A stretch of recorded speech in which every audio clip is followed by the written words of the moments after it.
Pode ser mais forte. Cumprimenta a igreja com a paz do Senhor. Só quem foi alcançado pela graça dá um glória aí. Não foi todo mundo não, Hamilton. Só quem foi alcançado pela graça dá um glória aí. Glória a Deus. Meus irmãos, abra as vossas Bíblias em 1 Reis, capítulo 17, do verso 1 ao 9. 1 Reis 17, do verso 1 ao 9.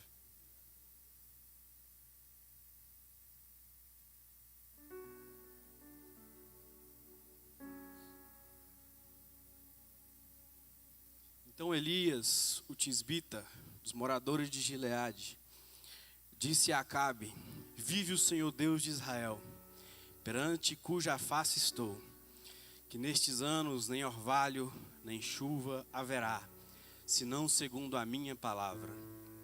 Depois veio a ele a palavra do Senhor, dizendo: vai-te daqui e vira-te para o oriente, e esconde-te junto ao ribeiro de Querite, que está diante do Jordão. E há de ser que beberás do ribeiro, e eu tenho ordenado aos corvos que ali te sustentem. Meu Deus. Foi, pois, e fez conforme a palavra do Senhor, porque foi e habitou junto ao ribeiro de Querite, que está diante do Jordão. E os corvos lhe traziam pão e carne pela manhã, como também pão e carne à noite, e bebia do ribeiro. E sucedeu que, passados dias, o ribeiro se secou, porque não tinha havido chuva na terra. Então veio a ele a palavra do Senhor, dizendo: levanta-te e vai a Sarepta, que é de Sidom, e habita ali, e eis que eu ordenei ali a uma mulher viúva que te sustente. Senhor meu Deus e meu Pai, mais uma vez estou na tua presença. Em primeiro lugar, Senhor, eu quero te agradecer por este momento que o Senhor nos concedeu. Obrigado, Deus, por ter nos alcançado. Obrigado, Deus, que o Senhor nos alcança todos os dias com a tua provisão. Que nós possamos, Deus, nessa noite aprender a depender do provedor, além da provisão, a depender do Senhor, além do que o Senhor pode nos dar. Todos os dias, Senhor, da nossa vida, esteja conosco. Nos ajude, Deus, para juntos chegarmos no céu. Eu te peço, esteja conosco e fale com a tua igreja. Em nome de Jesus Cristo, amém. Poderia sentar, irmãos? Eu quero agradecer primeiramente a Deus por essa oportunidade. Dizer aos irmãos que é com muito temor e tremor que eu me coloco perante a igreja para falar. Como a gente sempre diz, né, é mais fácil estar ali tocando e cantando do que estar aqui. Eu quero agradecer à irmã Lourdes pela oportunidade, por ter lembrado da gente. Que Deus abençoe. E ao pastor pela confiança. Quando a Ellen falou aquela palavra aqui, irmãos, e ela contou o testemunho, ela confirmou essa pregação. Deus confirmou através da irmã que era isso que ele queria falar com a igreja. Eu quero convidar os irmãos a cantar apenas o refrão de um hino. Deus proverá quando o azeite e a farinha faltar, quando minha força se esgotar. Deus proverá, Deus proverá. Mesmo cego me faz enxergar, mesmo falho me faz andar sobre de novo. Deus proverá quando o azeite e a farinha faltar, quando as minhas forças se esgotar.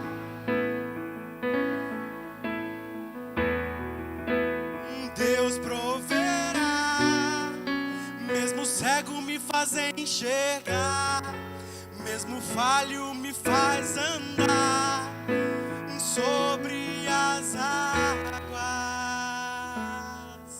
Quem crê na provisão de Deus nessa noite? Mesmo em meio à crise, mesmo em meio a tamanha tempestade, Deus está lá provendo todos os dias. Deus está lá te dando milagre todos os dias.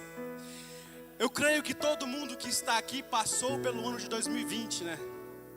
Um ano muito atípico. Um ano onde as igrejas não poderiam receber pessoas, mas sim refugar pessoas. Um ano onde o mundo todo pegou uma pandemia geral. E além da pandemia, foi um ano muito difícil em questão política. O mundo todo foi abalado. Este é o grande problema da globalização. Tudo é afetado quando um lugar está afetado. E todos nós passamos por momentos difíceis em 2020. Quem tinha planos de viajar teve que desfazer. Quem tinha planos de se casar na igreja lotada teve que desfazer.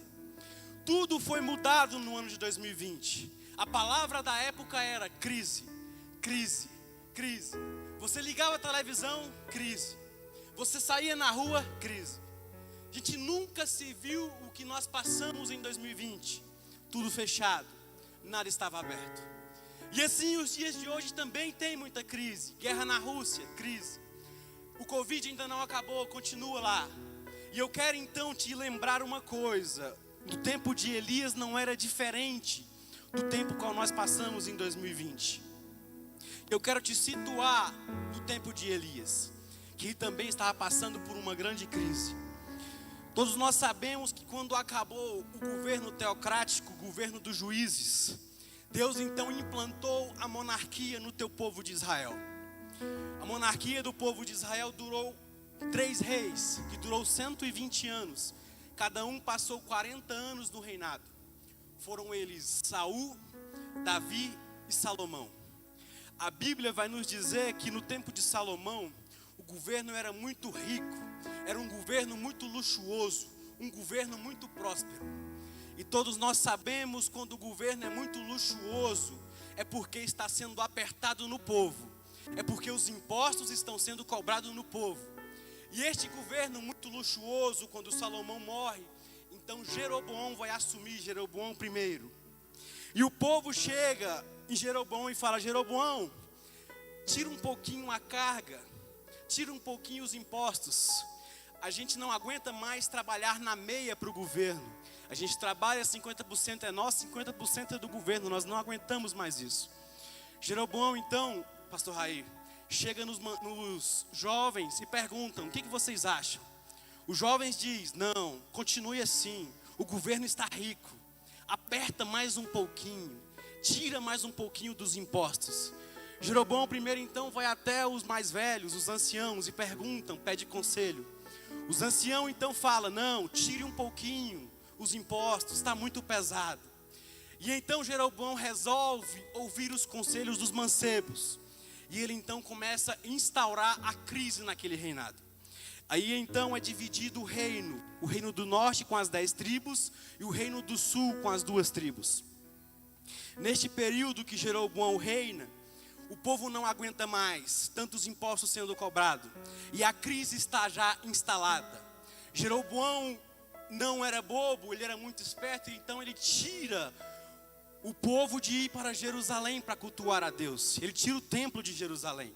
E ele começa então a colocar templos nas cidades. Ele começa então a colocar novos sacerdotes. E ele coloca então um culto sincrético naquele povo.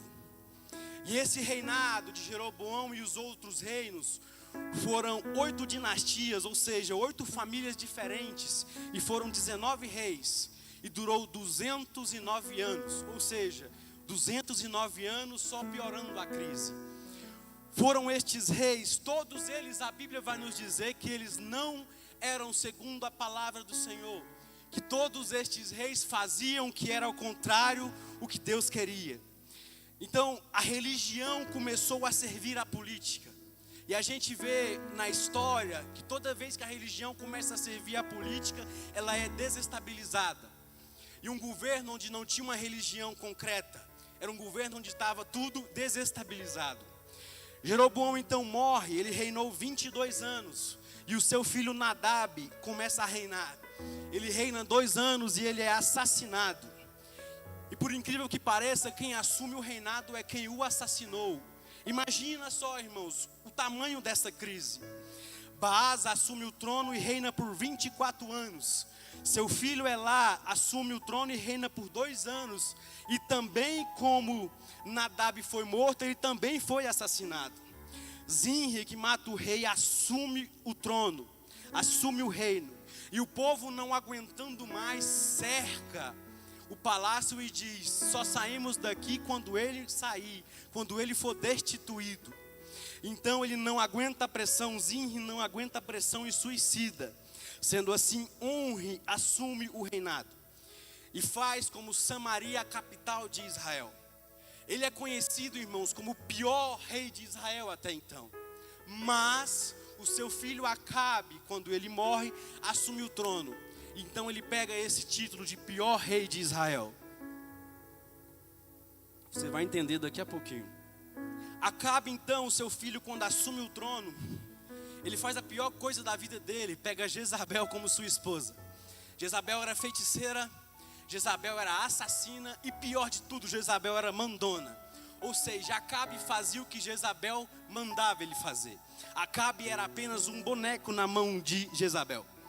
E eles reinaram 22 anos. Jezabel então impõe um culto a Baal dentro de Israel. Essa cidade, esse reino de Israel, que era o reino segundo o coração de Deus, começa então a ter um culto de Baal lá dentro. Ela começa então a perseguir e matar os profetas daquela cidade.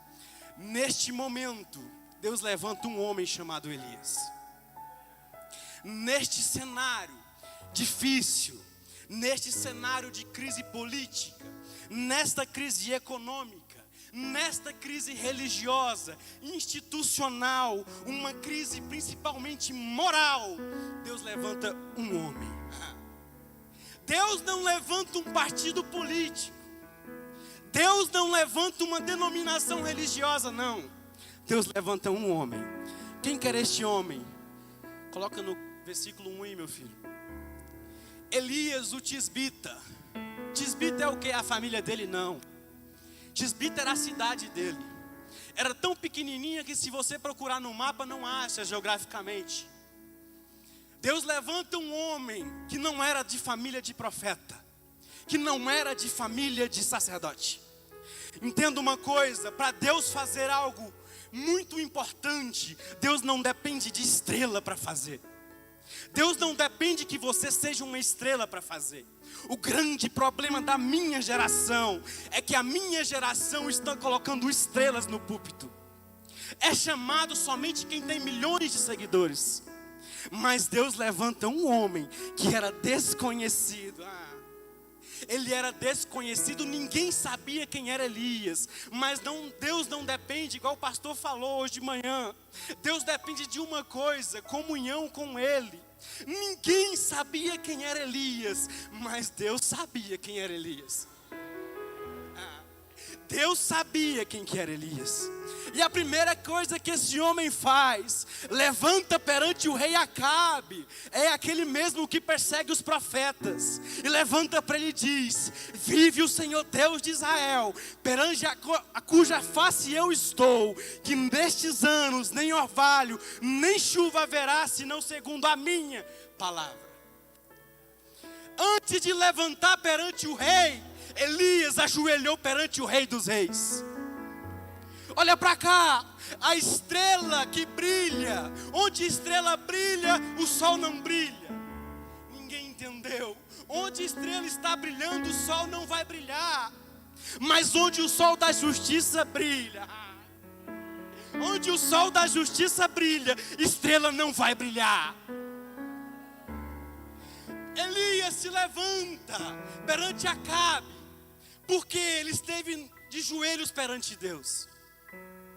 E ele então enfrenta Acabe naquele momento. E eu preciso que você entenda de uma coisa, como eu falei, Elias era desconhecido, mas Deus o levantou. Você pode ser desconhecido, mas se Deus quer fazer algo através da sua vida, Ele vai fazer. Só que no capítulo 2 e 3, vai haver uma transição. Deus pega este homem que está, abre aspas, empolgado e fala: a minha palavra, e manda ele para onde? Para o deserto. Olha para cá, o deserto veio para nos ensinar a depender do provedor, além da provisão. Deus, quando nos manda para o deserto, Ele não quer nos matar, mas Ele quer fortificar a musculatura da nossa fé. Deus pega este homem e coloca ele no deserto. Entenda uma coisa, a maior prioridade de Deus para a sua vida não é você fazer a obra dele, é você conhecer o Deus da obra. E antes de você fazer a obra dele, você precisa passar pelo deserto. Elias, neste momento que entra no deserto, ele não consegue mais olhar para lugar nenhum a não ser para Deus. Deus fala assim: vai lá para o deserto, lá para o ribeiro, que eu vou mandar os garçons te servirem. Garçons voadores vão te servir lá. Ele não tinha ninguém ao lado dele a não ser Deus. E naquele momento então ele começa a passar pelo deserto. E eu preciso entrar aqui com um testemunho que é grande na nossa família. Quando meu irmão tinha 12 anos de idade,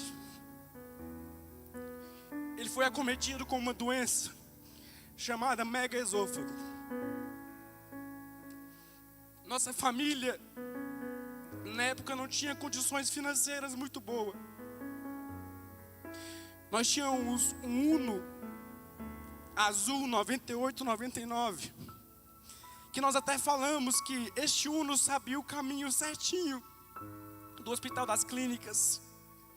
Ele ia sozinho se deixasse ele.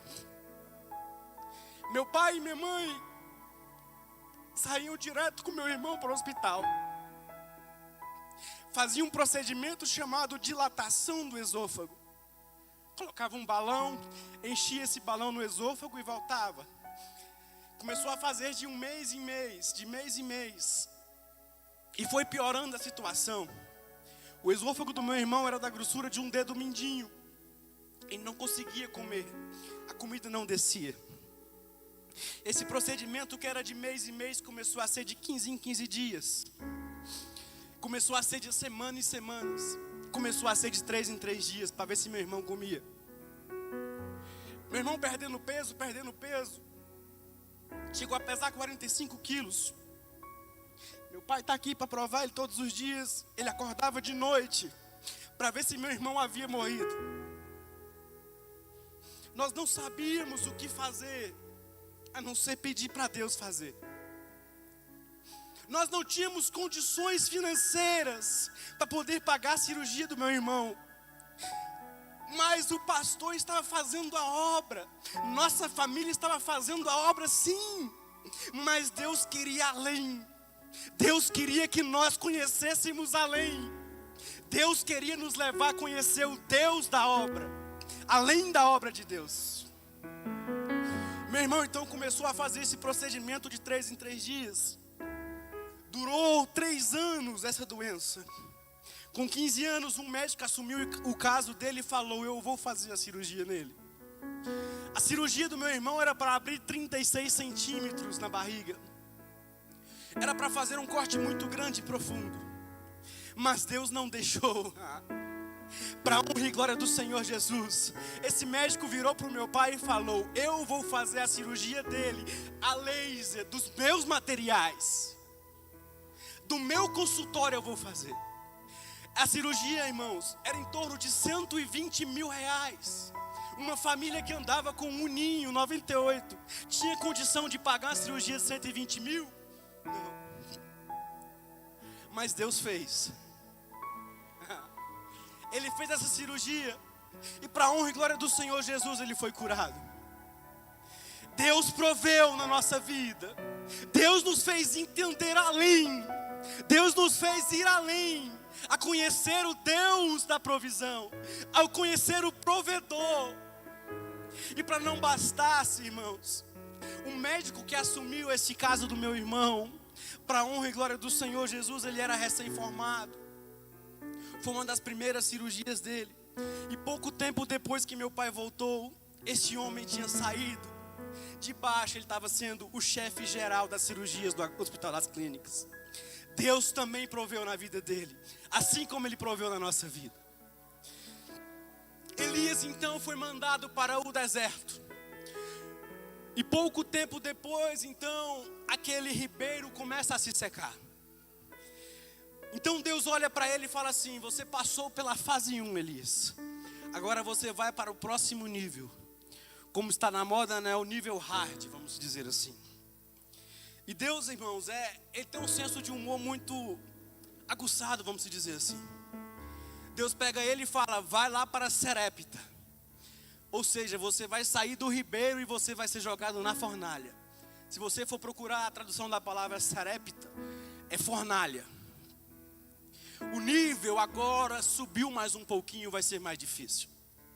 Se você for ler no capítulo 18, no versículo 10, vai dizer que as pessoas estavam procurando Elias. E Deus fala para Elias, sai daí, anda 150 quilômetros para o norte, que lá vai ter uma viúva que vai te sustentar. As pessoas estavam procurando Elias para matar. Ele vivo ou morto, Acabe o queria. Mas aquele mesmo Deus que manda Elias ir, é um Deus que protege. O Deus que mandou Elias ir, foi o Deus que o protegeu. Se a gente for parar para pensar, seria mais correto Deus dizer, vai lá, que o teu ministério é cuidar daquela viúva. Porque naquela época as viúvas não tinham condições financeiras nenhuma. Mas não, Deus fala para ele, vai lá, que a viúva vai te sustentar. Chegando naquela cidade, então, Elias pede um copo de água para aquela viúva. E aquela viúva então entrega um copo de água para Elias. E ele pede um pão e ela fala, não tem farinha e azeite para fazer apenas um pão para mim e para o meu filho. E ele então começa a pedir para Deus e Deus provê na casa da viúva também. Olha para cá, quem ajuda um profeta, quem ajuda um filho de Deus também é ajudado por ele. E a palavra de Deus me permite pensar, a Bíblia não está dizendo isso, mas ela me permite pensar que foi assim, não foi um tonel de azeite, não foi uns sacos e sacos de farinha, não. Mas todos os dias, quando ela acordava, ela fazia o pão, a farinha estava lá do mesmo jeito. Passou uma semana, a farinha está do mesmo jeito. Passou um mês, a farinha está do mesmo jeito. Todos os dias o milagre acontecia. Todos os dias o milagre acontecia. Olha para cá, a gente está acostumado a ver os milagres de Deus somente os extraordinários. A gente não vê o ordinário, as coisas pequenas, não. Mas todos os dias Deus faz um milagre na nossa vida. Todos os dias a gente levanta pela manhã, vai para o trabalho e volta, nada acontece conosco. Todos os dias os nossos pulmões se enchem de ar. Todos os dias Deus está colocando a mão sobre a nossa panela. Todos os dias milagres estão acontecendo. Passamos por uma pandemia, para a honra e glória do Senhor, ninguém da nossa igreja morreu. Todos os dias o milagre está acontecendo. Elias então fica na casa daquela viúva por um tempo. E na nossa geração, os pregadores de hoje em dia gostam muito de falar que crente não sofre, né? Que crente só vive na bonança. Que crente só vive de coisa boa, não. Naquele momento, daquela mulher que teve provisão na casa dela, também vai ter dor na casa dela. O filho dela morre então.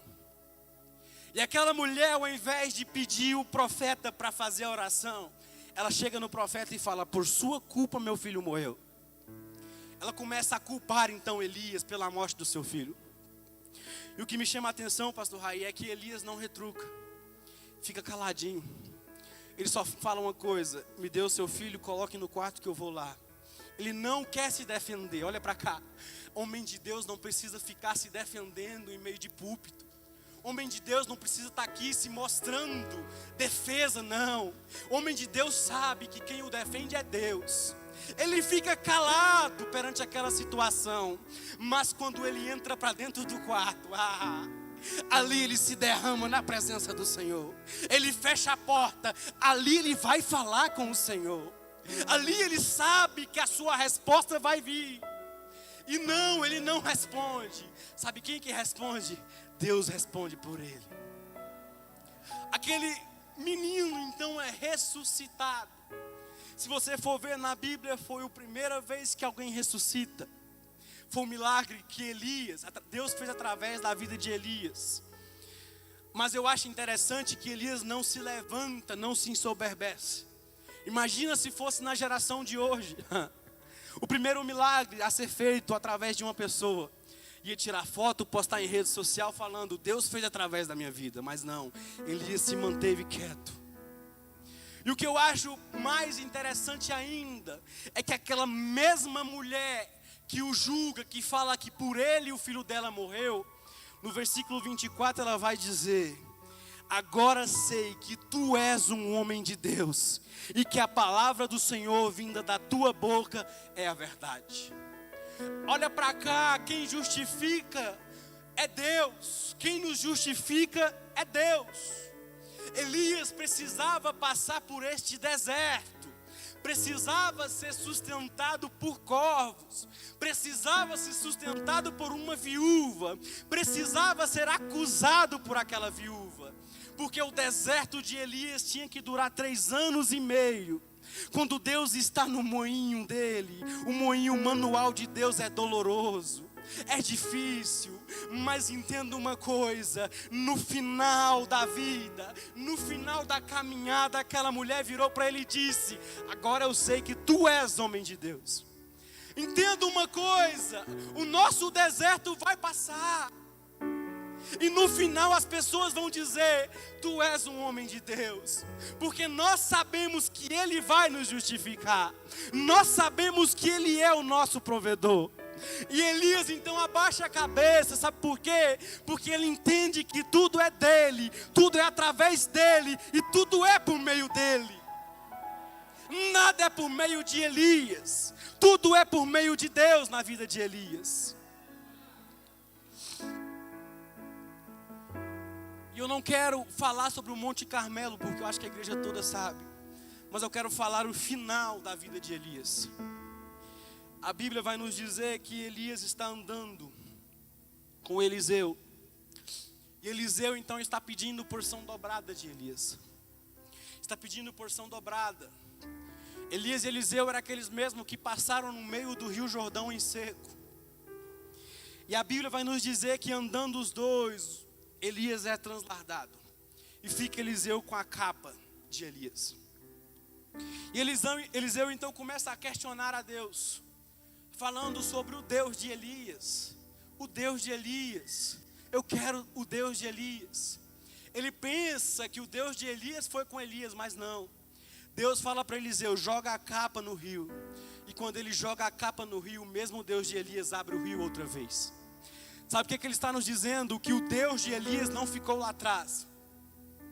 O Deus de Elias é o mesmo hoje, amanhã e será eternamente. O mesmo Deus que fez através da vida de Elias está aqui nessa noite. E a pergunta que eu quero encerrar é: o Deus de Elias está aqui, disso nós temos certeza, mas e os Elias de Deus, cadê? O Deus de Elias está aqui, cadê os Elias de Deus? Deus não está procurando momentos, Deus está precisando de pessoas. Deus está procurando pessoas para ser usado como era Elias. Cadê os Elias de Deus? Grupo de louvor, faz favor aqui.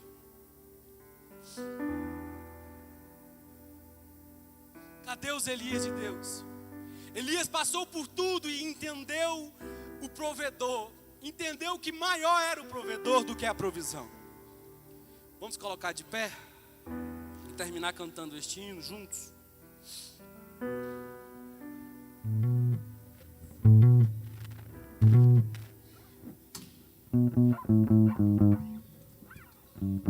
Teme porque se eu